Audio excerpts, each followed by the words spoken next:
defee marché public ça veut dire que y a problème quand même. xam nga fépp ñu ngi rationaliser. Ouais. gis nga nii ñu nekkee ci dynamique de rationalisation bi mënuñu ne dañuy fexe rationaliser fexe affaire yi jaar yoon ci marché public bi tey ñu mën a bàyyi assemblée ñu ne leen voilà di leen daganal ne mun ngeen jënd auto 50 millions. dafa am cohérence dafa am logique. gis nga Marieta dafa am loo xam ne dafay légal mais du légitime. am lu légitime loo xam ne du légal. da ngay dégg ñu ne la dagan na waaye rafetul xam nga loolu il faut ñu ci bàyyi xel ah tey le marché du BTP mais anarchie bi mu am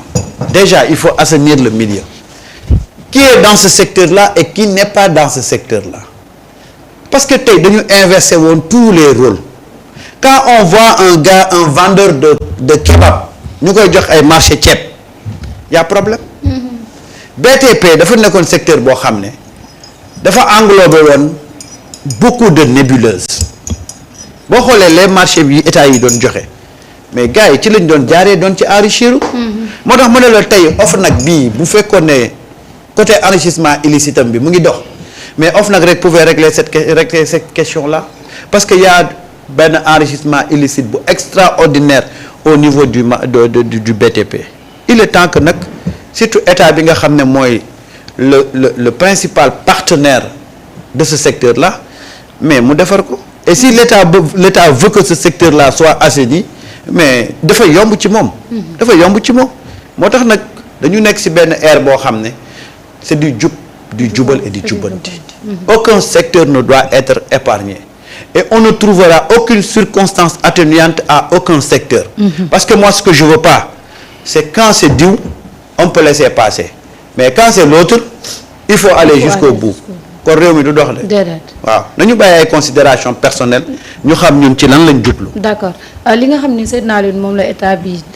fas yéene def ci li nga xam ne moo di marché public BTP bi ak bamboula bi nga xam ne am na fi mu ne nii nag fasal yéene na arrêté lépp loo xamante ne nag jëm na ci gestion nébuleuse bi nga xam ne am na quand même ci marché public yi. xam nga chaque secteur dafa am kotam. et que si conseil des ministres bële pas bii weesu beneen bi. le président de la République a insisté ci code de construction yeeg yeneen yu mel noonu pour la sécurité des Sénégalais. BTP dafa nekk secteur bu nga xamante ni secteur bu am solo la ci dëkk bu nga xamante ni dafa nekk en voie de développement comme les nôtres mais suñu ko bàyyee mu mun a yàmbalang ba pare mu am bamboula bu nga xamante ni kenn xamul les marchés d'État ni ñu koy joxee marché des MC ba nga xamante ni fa la gars yi di jaar pour blanchir des capitaux. mais il faudra ñu def ci nag ndànk def ci attention xam qui est qui fait quoi et quels sont les moyens yi nga xamante ni moom moo koy permettre def ko ñaata entrepreneur ngay gis ñu ne la ce sont des entrepreneurs yu nekk ci secteur BTP te amuñu sax brouette ñoom seen saag ak seen cachet rek la ñu am te la plupart des marchés ñoom ñoo koy gagné après dem joxaat ko keneen ko nga xamante ni il a les capacités avant ngay jaar ci kooku mais nga dem ci kële nga xamante ni il a les moyens donc c'est un secteur bu nga xamante ni pour man c'est à revoir et puis def foofu noonu un discours très sincère et puis def une collaboration franche bu nga xamante ni dina permettre à l'État d'économiser de gagner et lépp lu nga xamante ni moo ci amoon comme bamboula mais regardons Diamniadio waaye kenn xamul fa il y a combien de projets regardons Akon City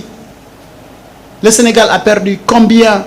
dans ces projets de BTP yu nga xamante ni finalement jurulul Sénégal dara et ces entreprises là ñu koy jox ñu ne dañu nekk ci secteur BTP est-ce qu'en réalité ils sont dans le secteur des BTP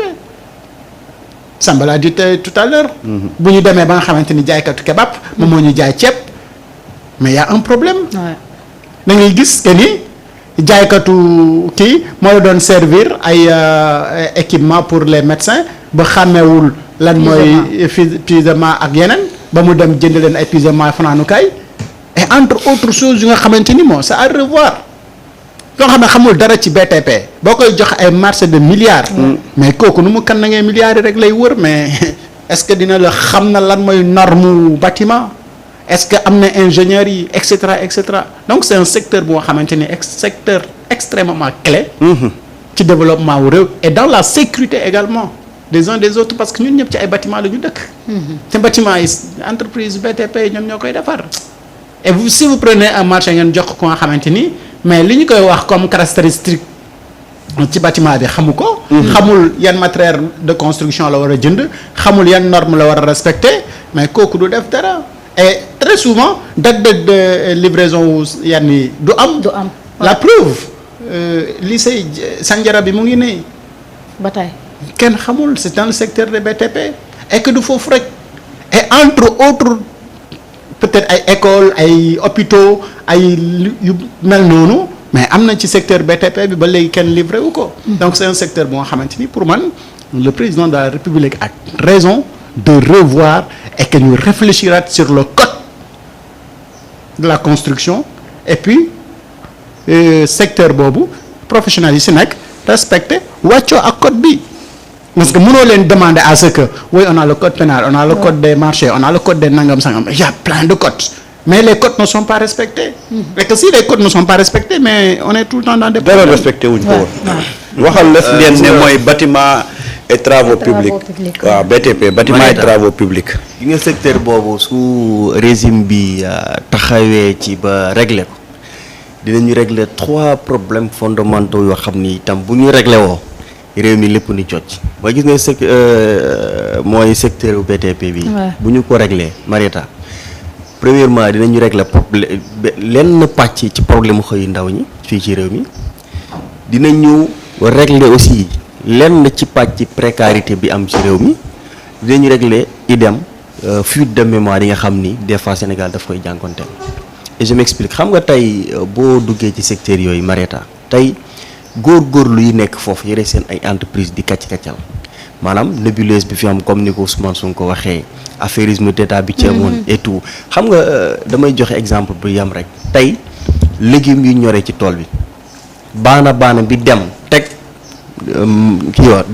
damba ñu may seraan xam na daañ ko xam ci tool bi ñu watti jaay ko maanaam prix bi mu koy jëndee foofu noonu du bokk ak bu ko génnee teg ko ci transport jaar ak moom Louga romb ak moom Ngaay ñëw Ndakaaru teg ko fii nii pour di ko jaay par force day yéeg parce que am na ay taxes yu am ci diggante bi noonu la mel que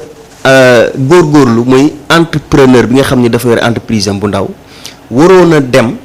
jot marché bi directement mu jaar soit ci benn kebe wala benn sàmm jaay boo xam ni moom lenn doo wax dugal ci fi mooy teg wut lu mu ci am léegi kooku bu dikkee par force loolu daf ko ci jéem a dabu loolu mooy indi des fois tey ñenn ñi non seulement bu ñu employé la plupart du ñu favoriser doomu Sénégal bi am na ñu nekk fii ñoo xam ni tey li ñuy fayeeku mu gën a yomb ñooñu la ñuy gën a recruter que doomu Sénégal bi nga xam ne mi ngi fii jàng parce que tey doomu Sénégal bi di dund Ndakaaru gi ak location ni mu mel fii tey am na ci prix yoo xam ni boo leen ko fayul ñu ci ëpp bari léegi lu ñuy préféré def mooy lem seen i kaak ak seen def man dama ci am ñoo dama leen xam jàng nañ fii ba nekk ay maîtrisard am maîtrise xool gis ni fii précarité bi jéggi na dayoo ñu lem seen i kaak ak seen def dajale as tuut génn réew mi yaa ngi amay fuite de mémoire moo tax foofu dafa nekk problème boo xam ni gis nga bu ñu ko moo tax le premier ministre Ousmane Sonko xam nga Kébé les fuites de cerveau là je pense que ni mooy perte bi gënoon métti bu pour un état nga nekk xale jardin état investir école primaire état investir nga dem lycée collège état investir fayal la professeur ndox courant nangam sangam dem lycée état loolu nga ñëw université état fayal la soit nga am licence wut bourse dem ne dootoo dikk li état investir ci yow pendant 18 ans c'est zéro moo tax fuite de cerveau c'est extrêmement dangereux pour un pays maintenant nag pour nga mën a bañ a am fuite de cerveau yooyu noonu il faudra que les conditions de travail ñoo xamante ni moom mooy tax ki dem jàngi ba pare parce que ku jàngi ba pare sa teraanga rek ngay wër bu fekkee ni sa dëkk na garantir la benn teraanga bu nga xamante ni à partir sa xam-xam mën nga koo utiliser mais ça waaye da ngay préférer toog fële donc ça également c'est un autre défi bu nga xamante ni pour man état bu Sénégal daf ci war a liggéey. c'est le système. léegi nag boo gisee démarches yi nguur gi di ak ci maanaam niveau bi ñu nekkee Marieta ngay xam que ni ñii maanaam caaxaanuñu dañu ñëw maanaam attaquer les vrais problèmes du Sénégal xam nga Macky Sall et que c'est très bien réfléchi ñoom bu ñu dikkoon tombé ci piège u Macky Sall parce que ñoom dañu jàngat ci li fi jële Macky dafa ñëw fekk problème mu Sénégalais yi mu bàyyi ko fi nekk ci ay futilité maanaam ay def naa BRT fii à quel prix def naa TER mais à quel prix indi naa fi stade maanaam des infrastructures yoo xamante ni si ni yow moment boobu noonu sénégalais bi sa ndaw bi mënul am une vie décente maanaam moom li mu jàng ba war cee dund maanaam mënu cee dund loo xam ni dina ci mën a suturloo mook ak njabootam nga bàyyi fi sénégalais bi nga xam ni des fois dafay xiif feebar mënta faju léegi nag ñi dañu ñëw attaquer les vrais problèmes du pays et c'est extrêmement important pour ñi nga xam ni dañuy jàpp ni naan ñii dañu nekk ci populisme yaakaar naa ni lii Marieta ku nekk ci populisme doo ko def parce que lii intérêt sénégalais bi képp kot donc moom moo ci ne moo tax ma ni ñi ngi ci démarche yoo xam ni bu ñu ko régler rek danañu régler problème ak jafe-jafe yu gënoon a majeur te gënoon a téye réew mi surtout que ci li nga xam ni noonu lay doxee Marieta. D'accord. Moi je pense que c'est très important et puis yaa ngi doon wax léegi ci fuite des cerveaux mais loolu li ko entraîner rek ça a été toujours un mauvais système parce que tey boo jàngee ba pare war a servir sa dëkk pour des considérations politiques ñu xañ la loolu mais soo gisee ay